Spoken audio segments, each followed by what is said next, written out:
Sam Abraham అనే వ్యక్తి ఆయన భార్య సోఫియా ఇంకా 7 ఏళ్ల కుమారుడితో ఆస్ట్రేలియాలో ఉన్న మెల్బోర్న్ లో నివసించేవాడు. అయితే వాళ్ళు కేరళలో ఉన్న కోలం జిల్లాకి చెందినవారు, కానీ 2012లో మెల్బోర్న్ కి షిఫ్ట్ అయ్యి అక్కడే నివసిస్తున్నారు.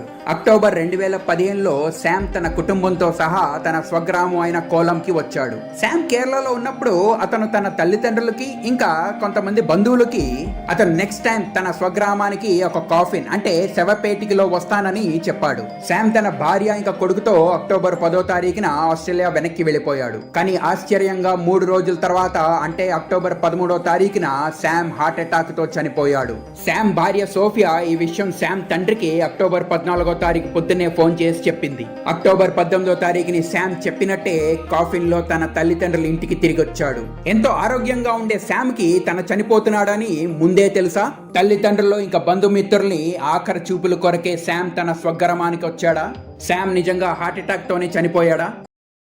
శామ్ అబ్రహాం ఆయన భార్య సోఫియా ఇంకా 7 ఏళ్ల కుమారుడితో మెల్బోర్న్ లో ఎంతో సంతోషమైన జీవితం గడిపేవాళ్ళు. సోఫియా ఒక ఐటీ కంపెనీలో సాఫ్ట్వేర్ ఇంజనీర్ గా పనిచేసేది. 2012లో సోఫియా ఇంకా 2013లో శామ్ ఆస్ట్రేలియాకి షిఫ్ట్ అయ్యారు. అంతకుముందు శామ్ దుబాయ్ లో పనిచేస్తూ ఉంటే సోఫియా కేరళలో పనిచేసేది. ఆ కుటుంబానికి ఆస్ట్రేలియాలో ఎవరితో ఎటువంటి శత్రుత్వం లేదు. కానీ జూలై 2015 అంటే శామ్ చనిపోక 3 నెలల ముందు ఆయన మీద హత్యాయత్నం జరిగింది. శామ్ పై ముసుగున్న ఒక వ్యక్తి అటాక్ చేశాడు. శామ్ ఆ దాడిలో స్వల్ప గాయాలతో బయటపడ్డాడు. శామ్ పోలీస్ కంప్లైంట్ ఇచ్చాడు, కానీ పోలీసులు ఆ ముసుగు వ్యక్తి ఎవరో కనుక్కోలేకపోయారు. దాడి చేసిన వాడు శామ్ వద్ద ఏది దొంగలించలేదు కాబట్టి ఈ దాడి శామ్ శత్రువులు ఎవరో చేసుంటారని పోలీసులు నిర్ధారించారు. అసలు ఈ దాడి ఎందుకు జరిగిందో తెలుసుకోవడానికి మనం శామ్ ఇంకా సోఫియాలు ఫ్లాష్ బ్యాక్ లోకి వెళ్ళాలి. శామ్ ఇంకా సోఫియా పక్కపక్క నీళ్ళలో ఉండడమే కాకుండా వాళ్ళు ఒకే స్కూల్ ఇంకా ఇంటర్ వరకు ఒకే కాలేజ్ లో చదువుకున్నారు. కాలేజీకి వచ్చిన తర్వాత శామ్ ఇంకా సోఫియా ఒకరంటే ఒకరు ఇష్టపడ్డారు. కొన్ని రోజులకి వారి చిన్ననాటి స్నేహం ప్రేమగా మారింది. ఇంటర్మీడియట్ తర్వాత శామ్ గ్రాడ్యుయేషన్ కొరకు ఒక కాలేజ్ జాయిన్ అయితే సోఫియా పై చదువుల కొరకు వేరే కాలేజ్ లో చేరింది. చదువు పూర్తయిన తర్వాత శామ్ కి దుబాయ్ లో ఉద్యోగం వచ్చింది. ఇటు సోఫియా కూడా టెక్నో పార్క్ లో సాఫ్ట్వేర్ ఇంజనీర్ గా ఉద్యోగం రావడంతో శామ్ ఇంకా సోఫియా పెళ్లి చేసుకోవాలని నిర్ణయించుకున్నారు. పక్కపక్క ఇంట్లో ఉండడమే కాకుండా వాళ్ళు ఒకే కులానికి చెందినవారు కాబట్టి ఈ పెళ్లికి వాళ్ళ తల్లిదండ్రులు కూడా ఏ అడ్డం చెప్పరని శామ్ ఇంకా సోఫియా అనుకున్నారు. అయితే డిఫెన్స్ నుంచి రిటైర్ అయిన సోఫియా తండ్రి పెళ్లికి ఒప్పుకున్నా శామ్ వాళ్ళ తండ్రి పెళ్లికి అసలు ఒప్పుకోలేదు. కానీ తన పెళ్లి శామ్ తో జరగకపోతే ఆత్మహత్య చేసుకుంటానని సోఫియా బెదిరించగానే శామ్ పేరెంట్స్ కూడా ఈ పెళ్లికి ఒప్పుకున్నారు. ఆ విధంగా శామ్ ఇంకా సోఫియాకి 2008లో పెళ్లి జరిగింది. శామ్ దుబాయ్ లో ఉన్న ఒక ఫారెన్ ఎక్స్చేంజ్ కంపెనీలో పనిచేసేవాడు. ఆయన భార్య సోఫియా టెక్నో పార్క్ లో సాఫ్ట్వేర్ ఇంజనీర్ గా పనిచేసేది. అయితే సోఫియా వాళ్ళ అక్క సోనియా ఆస్ట్రేలియా మెల్బోర్న్ లో నర్స్ గా పనిచేసేది.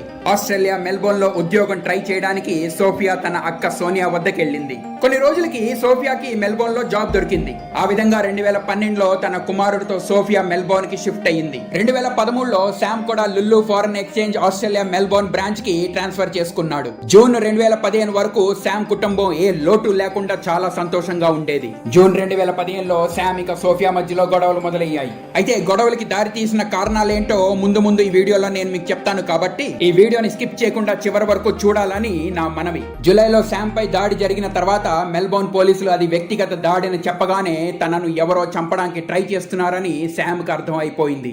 దానివల్లే కేరళకి వచ్చినప్పుడు తన పేరెంట్స్ ఇంకా బంధుమిత్రులతో నెక్స్ట్ టైం తను కాఫిన్ లో వస్తాడని చెప్పడమే కాకుండా చనిపోయిన తర్వాత తనని ఎక్కడ సమాధి చెయ్యాలో కూడా తన తండ్రితో శామ్ చెప్పాడు. అలా చెప్పి ఆస్ట్రేలియాకి తిరిగి వెళ్లిన శామ్ కరెక్ట్ గా 3 రోజులకి అకస్మాత్తుగా చనిపోయాడు. చనిపోయిన 3 రోజుల తర్వాత శామ్ బాడీని తీసుకొని వచ్చిన సోఫియా శామ్ సమాధి అయిన వారం రోజులకి కొడుకుని తీసుకొని మెల్బోర్న్ కి వెనక్కి వెళ్లిపోయింది. సోఫియా ఇంకా శామ్ పేరెంట్స్ తరచు ఫోన్ లో మాట్లాడుకునేవారు. ఆ విధంగా 10 నెలలు గడిచాయి. చాలా రోజుల వరకు సోఫియా నుంచి ఫోన్ రాకపోవడం వలన శామ్ వాళ్ళ తండ్రి సోఫియాకి ఫోన్ చేసినప్పుడు ఆమె ఫోన్ స్విచ్ ఆఫ్ చేయబడి ఉంది. అలా ఎన్నిసార్లు ఫోన్ చేసినా సోఫియా ఫోన్ స్విచ్ ఆఫ్ చేయబడి ఉంది. కొన్ని రోజుల తర్వాత మెల్బోర్న్ పోలీసులు కేరళ కోలం పోలీసులకి ఫోన్ చేసి శామ్ అబ్రహాం హత్య చేయబడ్డాడని, ఆ హత్య తన భార్య సోఫియాయే చేసిందని, ఇంకా సోఫియా ఇప్పుడు వాళ్ళ కస్టడీలో ఉందని కూడా చెప్పారు.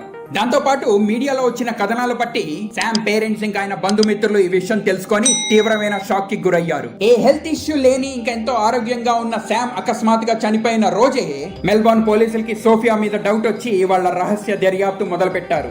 అందులో భాగంగా సోఫియా ఫోన్ ని ట్యాప్ చేసి తన ఎవరితో ఏమి మాట్లాడుతోందో అన్ని రికార్డ్ చేశారు. దాంతో పాటు సోఫియా బ్యాంక్ అకౌంట్ మీద కూడా పోలీసులు నిఘా పెట్టారు. మొదట శామ్ అకౌంట్ లో ఉన్న డబ్బులన్నీ సోఫియా తన అకౌంట్ కి ట్రాన్స్ఫర్ చేసుకుంది. అదే కాకుండా సోఫియా ఇంకో వ్యక్తితో కలిసి బ్యాంక్ లో జాయింట్ అకౌంట్ ఓపెన్ చేసింది. ఆ వ్యక్తి పేరు అరుణ్ కమలాసనన్.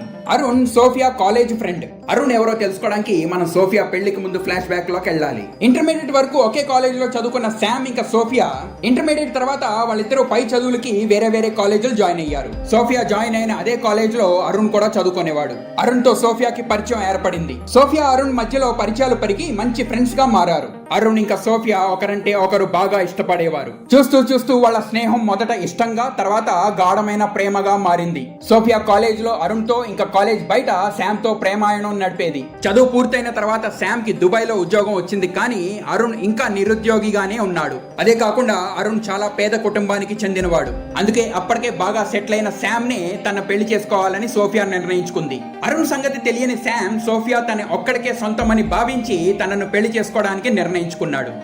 ఇప్పటిదాకా నేను మీకు చెప్పినది శామ్ సోఫియా పెళ్లికి ముందు ఫ్లాష్ బ్యాక్. అయితే సోఫియా అరుణ్ తో కలిసి బ్యాంక్ లో జాయింట్ అకౌంట్ ఓపెన్ చేసిన తర్వాత మెల్బోర్న్ పోలీసులు అరుణ్ ఫోన్ ని ట్యాప్ చేయడమే కాకుండా ఆయనను ఫాలో చేయడం కూడా మొదలు పెట్టారు. సోఫియా ఇంకా అరుణ్ ఫోన్ లో మలయాళంలో మాట్లాడుకున్న రికార్డింగ్స్ అన్ని ఇంగ్లీష్ లోకి పోలీసులు ట్రాన్స్లేట్ చేసి విన్నారు. శామ్ చనిపోయిన తర్వాత పోలీసులకి తన మీద ఏ అనుమానం రాలేదు కాబట్టి ఇప్పుడు ఎవరికి భయపడకుండా వాళ్ళిద్దరూ కలిసి ఉండొచ్చని చెప్పింది. అరుణ్ కి సోఫియాకి మధ్యలో జరిగిన ఇటువంటి ఎన్నో సంభాషణలు బట్టి మెల్బోర్న్ పోలీసులు శామ్ అబ్రహాం హత్య ఆయన భార్య సోఫియా ఇంకా ఆమె ప్రియుడు అరుణ్ కలిసి చేశారనే నిర్ధారణకి వచ్చారు. ఇంకా ఆలస్యం చేయకుండా సోఫియాని అరెస్ట్ చేయడానికి ఆమె ఇంటికి వెళ్ళినప్పుడు అరుణ్ కూడా అక్కడే ఉన్నాడు. సోఫియా ఇంకా అరుణ్ ని అరెస్ట్ చేసి కస్టడీలోకి తీసుకున్న తర్వాత పోలీసులు సోఫియా ఇల్లు వెతికినప్పుడు అక్కడ వాళ్ళకు ఒక డైరీ దొరికింది. అది సోఫియా ఇంకా అరుణ్ కలిసి రాసుకున్న డైరీ. ఆ డైరీలో వాళ్ళిద్దరూ రాసుకున్న ఎన్నో ప్రేమ సందేశాలు ఉన్నాయి. అయితే ఇదే డైరీ శామ్ కి జూన్ 2015లో దొరికింది. అందులో రాసున్నవి చూసిన తర్వాతే శామ్ ఇంకా సోఫియా మధ్యలో గొడవలు మొదలయ్యాయి. దానివల్లే జూలై 2015లో అరుణ్ శామ్ పై దాడి చేసి చంపడానికి ప్రయత్నించాడు. శామ్ హత్య కేసులో అరెస్ట్ అయిన సోఫియా ఇంకా అరుణ్ మొదట వాళ్ళకి ఏమీ తెలియదని దబాయించారు. కానీ 10 నెలల పట్టి సేకరించిన రుజువులు పోలీసులు వాళ్ళ ముందు పెట్టగానే శామ్ అబ్రహాం ని వాళ్లే హత్య చేసినట్టు సోఫియా ఇంకా అరుణ్ ఒప్పుకొని ఈ హత్యకి దారితీసిన కారణాలు ఇంకా హత్య వాళ్ళు ఎలా చేశారో పోలీసులకి చెప్పారు. శామ్ తో పెళ్లి జరిగిన 2 సంవత్సరాలకి సోఫియా అరుణ్ తో మళ్లీ స్నేహం మొదలు పెట్టింది. అరుణ్ ఇన్స్ట్రుమెంటల్ ఇంజనీర్ గా పనిచేసేవాడు. వాళ్ళిద్దరూ తరచుగా కలుసుకునేవారు. అప్పటికే అరుణ్ కి పెళ్లి ఒక కొడుకు కూడా ఉన్నాడు. కానీ అరుణ్ సోఫియాని మర్చిపోలేకపోయాడు. సోఫియా తన కాలేజ్ లో ఉన్నప్పుడు అరుణ్ తో గడిపిన మధుర క్షణాలు గుర్తుకొచ్చాయి. కొన్ని రోజుల తర్వాత వాళ్ళిద్దరి మధ్యలో మళ్లీ ప్రేమ చిగురించింది. ఏ అడ్డు ఆపు లేకుండా సోఫియా ఇంకా అరుణ్ అన్ని హద్దులు దాటారు. కొన్ని రోజుల తర్వాత అరుణ్ కి ఆస్ట్రేలియాలో మంచి ఉద్యోగం వచ్చింది. అరుణ్ తన ఫ్యామిలీతో ఆస్ట్రేలియాకి షిఫ్ట్ అయిపోయాడు. కానీ సోఫియాతో దూరాన్ని అరుణ్ తట్టుకోలేకపోయాడు. సోఫియా కూడా అరుణ్ ని విడిచిపెట్టి ఉండలేకపోయింది. దానివల్లే సోఫియా కూడా ఆస్ట్రేలియాకి షిఫ్ట్ అయిపోయింది. అయితే శామ్ పనిచేసే కంపెనీ బ్రాంచ్ ఆస్ట్రేలియాలో కూడా ఉంటుందని, కానీ శామ్ ఆస్ట్రేలియాకి ట్రాన్స్ఫర్ అయ్యి వస్తాడని కానీ సోఫియా ఎక్స్పెక్ట్ చేయలేదు. శామ్ కి సోఫియా ఇంకా అరుణ్ లవ్ స్టోరీ తెలియనంత సేపు అందరూ చాలా హ్యాపీగా ఉన్నారు. సోఫియా ఇంట్లో శామ్ తో ఎంజాయ్ చేసేది, ఇంకా బయట అరుణ్ తో చెలరేగిపోయేది. జూన్ 2015లో శామ్ కి సోఫియా ఇంకా అరుణ్ ప్రేమ కథ తెలిసిన తర్వాత శామ్ ని చంపేయాలని సోఫియా ఇంకా అరుణ్ నిర్ణయించుకున్నారు. జూలై 2015లో శామ్ పై హత్యాయత్నం ఫెయిల్ అయిన తర్వాత ఈ మాట ఫెయిల్ అవ్వకూడదని ఒక పక్కా స్కెచ్ గీసి అరుణ్ ఇంకా సోఫియా దాన్ని అమలుపరిచారు. అక్టోబర్ 11వ తారీఖు రాత్రి మొదట కుమారుడు ఇంకా భర్త శామ్ తినే ఫుడ్ లో సోఫియా మత్తు మందు కలిపింది. డిన్నర్ చేయగానే వాళ్ళిద్దరూ గాఢమైన నిద్రలోకి జారుకున్నారు. కొంతసేపు తర్వాత సోఫియా అరుణ్ కి ఫోన్ చేసి పిలిచింది. అప్పటిదాకా ఇంటి పక్కనే వెయిట్ చేస్తున్న అరుణ్ ఇంట్లోకి వచ్చి అప్పటికే సిద్ధపరిచి ఉంచిన ఆరెంజ్ జ్యూస్ లో తన దగ్గరున్న సైనైడ్ ని అందులో కలిపాడు. గాఢంగా నిద్రిస్తున్న శామ్ నోరుని బలవంతంగా అరుణ్ తెరిచి సైనైడ్ తో కలుపున్న ఆరెంజ్ జ్యూస్ ని నోట్లో పోసాడు. శామ్ శ్వాస తీసుకోవడం ఆపేశాడు. శామ్ గుండె కొట్టుకోవడం ఆగిపోయింది. నిద్రిస్తున్న శామ్ కొంతసేపటికి మరణించాడు. శామ్ చనిపోవడం నిర్ధారించుకున్న తర్వాత అరుణ్ సోఫియాతో ఆ రాత్రి ఆ ఇంట్లోనే గడిపాడు.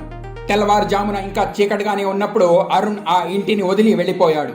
అక్టోబర్ 14వ తారీఖు పొద్దున్నే సోఫియా ఏమీ తెలియనట్టు శామ్ నిద్దట్లోనే సైలెంట్ హార్ట్ అటాక్ తో చనిపోయాడని అందరికీ చెప్పింది. శామ్ చనిపోయిన తర్వాత ఆయన మీద చేసిన టెస్టులు బట్టి ఆయన విష ప్రయోగం వల్ల చనిపోయాడని బయటపడింది. అయితే విషయాన్ని రహస్యంగానే పెట్టి ఆధారాల సేకరణ కొరకు మెల్బోర్న్ పోలీసులు వాళ్ళ రహస్య దర్యాప్తు మొదలు పెట్టారు. 10 నెలల దర్యాప్తు తర్వాత 2016 ఆగస్టు 12వ తారీఖున సోఫియా ఇంకా అరుణ్ ని శామ్ హత్య కేసులో అరెస్ట్ చేసి కోర్టులో ప్రవేశపెట్టారు. ఈ కేసు కోర్టులో 2 సంవత్సరాలు నడిచింది. ఈ కేసులో మెల్బోర్న్ పోలీసులు సేకరించిన ఆధారాలని పరిగణనలోకి తీసుకున్న కోర్టు జూన్ 2018లో శామ్ హత్య కేసులో సోఫియాకి 22 సంవత్సరాలు ఇంకా అరుణ్ కి 24 సంవత్సరాలు జైలు శిక్ష వేసింది. శామ్ ఇంకా సోఫియా కుమారుడు ఇప్పుడు సోఫియా అక్క సోనియా వద్ద ఉన్నాడు. అయితే బాలుడు ఇండియన్ సిటిజన్ కాబట్టి శామ్ పేరెంట్స్ ఆయన కస్టడీ కొరకు ట్రై చేస్తున్నారు. భార్య భర్తలు మధ్యలో ఉన్న సంబంధానికి మూలం ప్రేమ, నమ్మకం ఇంకా విధేయత. ఈ మూడిట్లో ఏ ఒక్కటి లేకపోయినా ఆ రోజు నుంచి ఆ సంబంధానికి ఏ అర్థం ఉండదు. సోఫియా ఇంకా అరుణ్ చేసిన ఈ ఘోరమైన నేరం వలన ఒక అమాయకుడు తన ప్రాణాన్ని కోల్పోతే ఇంకో 5గురి జీవితం నాశనం అయింది. మరొక రియల్ క్రైమ్ స్టోరీ వీడియోతో మీ ముందుకు వస్తాను. అంతవరకు సెలవు. జై హింద్, జై భారత్.